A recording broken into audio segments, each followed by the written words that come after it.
Hey Darius, how are you? My name's Rob Gullo with Sportskeeda. Just how are you feeling less than 2 weeks out from the NFL draft? How's the preparation been leading up to the draft with it being so close? Yeah, just feeling really excited. Just sticking to my process and every opportunity I get, just making sure I do my best. But really now I'm back in South Florida, training, working out, doing my homework. I'm still in school, but it's been a great process, and I'm excited to see the draft coming up very shortly. hmm And yeah, you just talked about it, but yesterday it was announced that you were, I think, one of 13 players that opted to be invited to attend the 2024 NFL draft in Detroit. Just how excited are you to be there, and how excited would you be to hear your name called in the first round?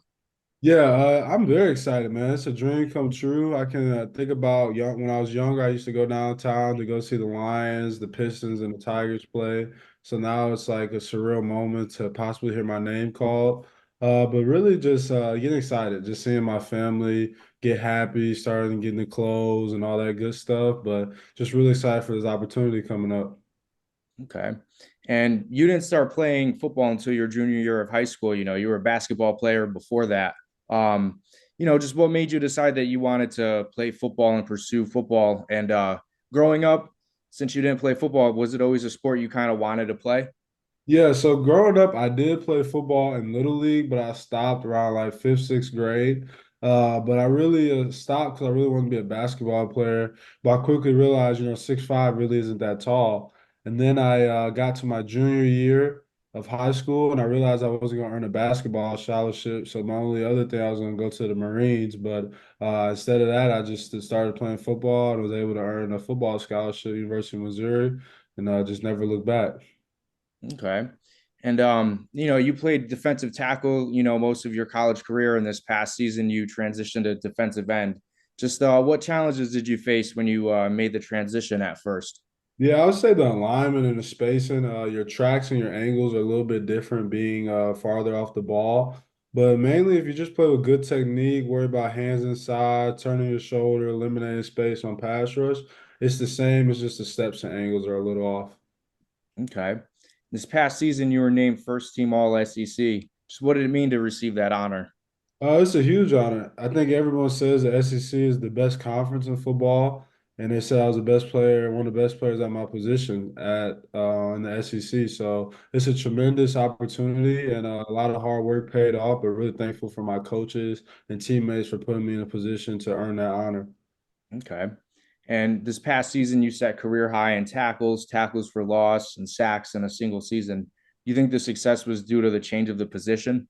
No, I say it's just a lot of hard work consistently, and it was just I finished strong. That's all it was. And then a big credit to my coach, Kevin Peoples, who really changed my career and taught me more and more about the game and more things that could help me develop and be a better player. So it's really just a lot of hard work and my coach, Kevin Peoples. Okay. And it's unpredictable now as to what position or where the team who drafts you will line you up on defense.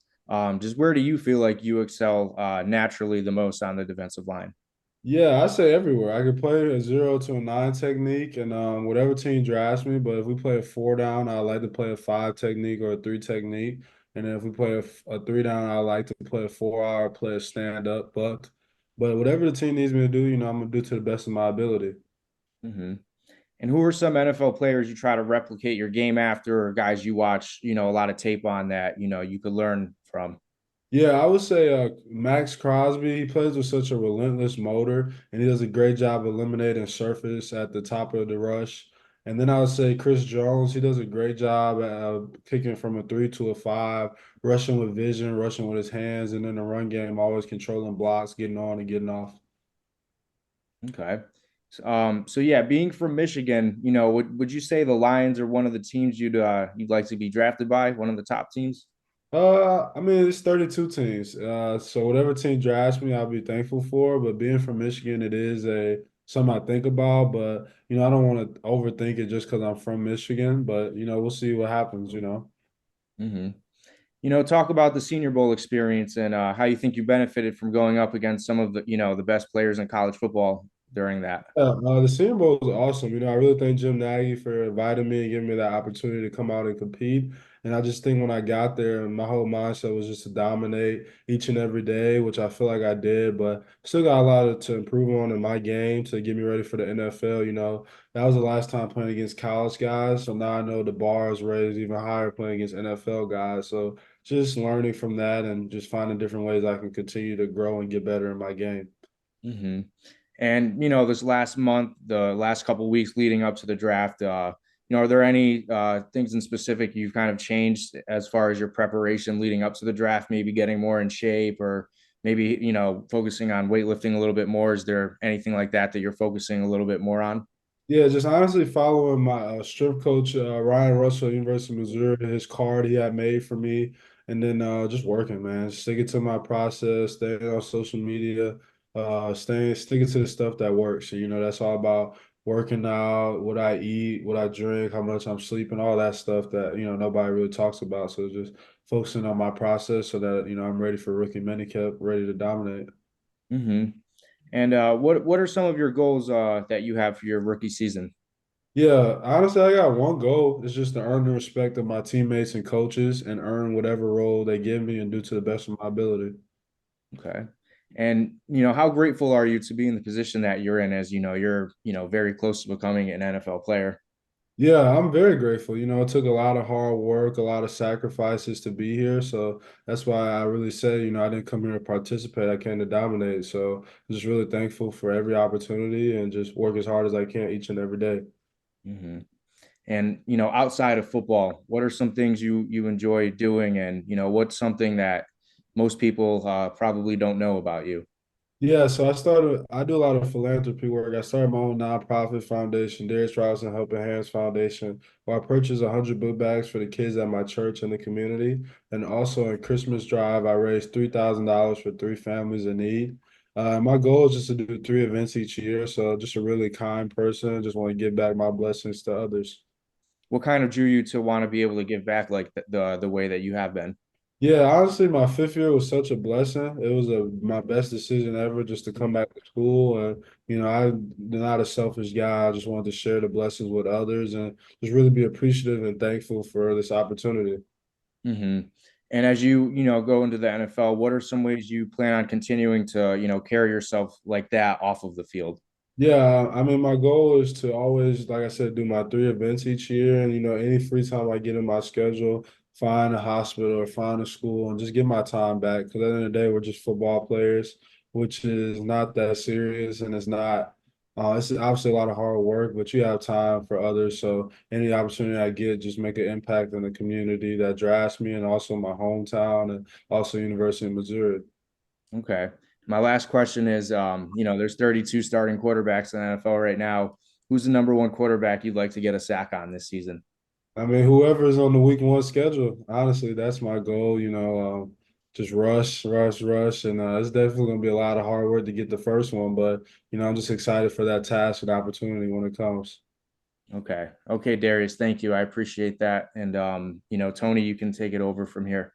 Yeah, sure. Now, Darius, you're a Michigan guy. You said you started playing football late. Were you recruited by any schools in Michigan? Yeah, I was offered by Michigan, Michigan State, Central, Western, Eastern. Yeah, I had all of them, but I felt like for me, Missouri was the best place for me, being in the SEC, and yeah, that's why I chose Missouri. You mentioned, trying to pattern yourself after Max Crosby, who went to Eastern Michigan. Do you know Max?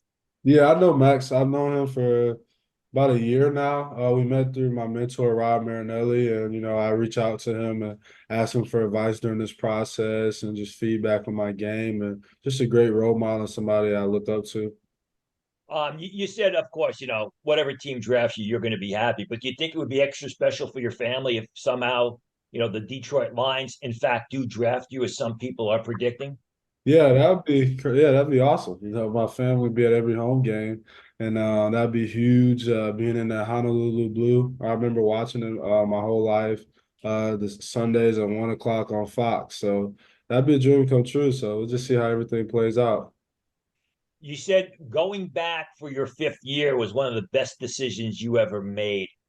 Was it an easy decision, or was it a long process maybe exploring your options as far as entering the 2023 draft, where you may end up, and then weighing it against returning to Missouri for another season? Yeah, no, it was definitely an extremely hard decision.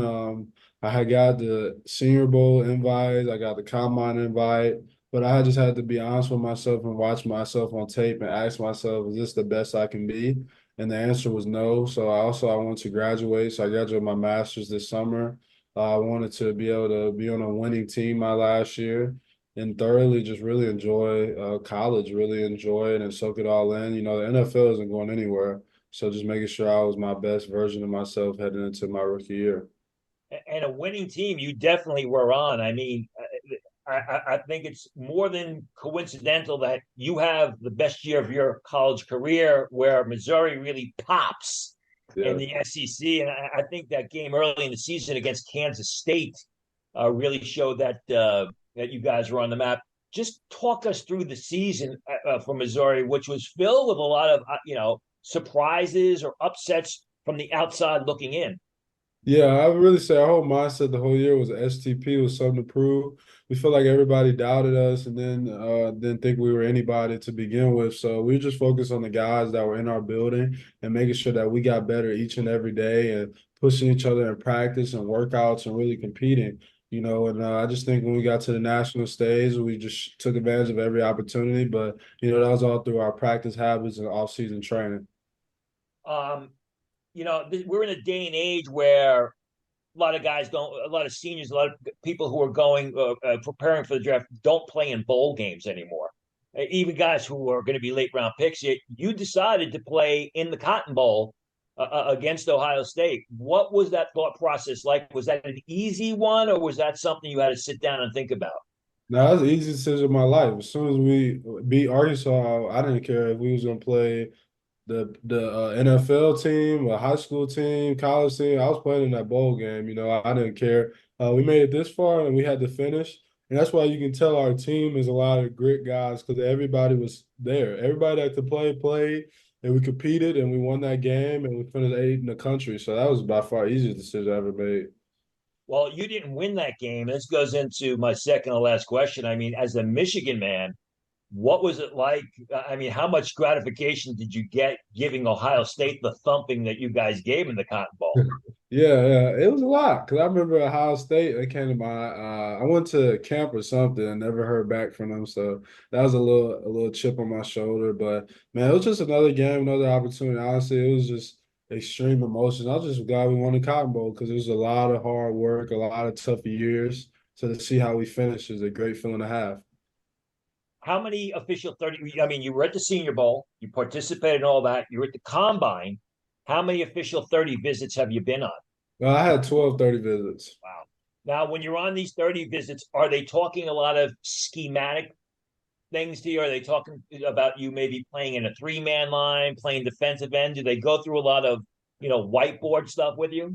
Yeah, go through a lot. They set the expectations for what do they expect of me heading to my rookie year, what position I play, how does their defense operate, and all those great things. So, but for me, when I meet with the coaches, I just ask them when you watch my tape, what can I get better at, and all those things. Because at the end of the day, I can only go to one team, but my technique and tools are transferable. So making sure I'm learning as much and adding as much as I can to my toolbox.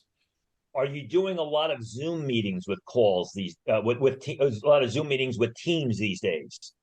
At the beginning of the process, I was, but now at the end, I've had the Zooms, the top 30 visits. So, when anything ever comes up, my agent reaches out and we get stuff done, but not a lot right now.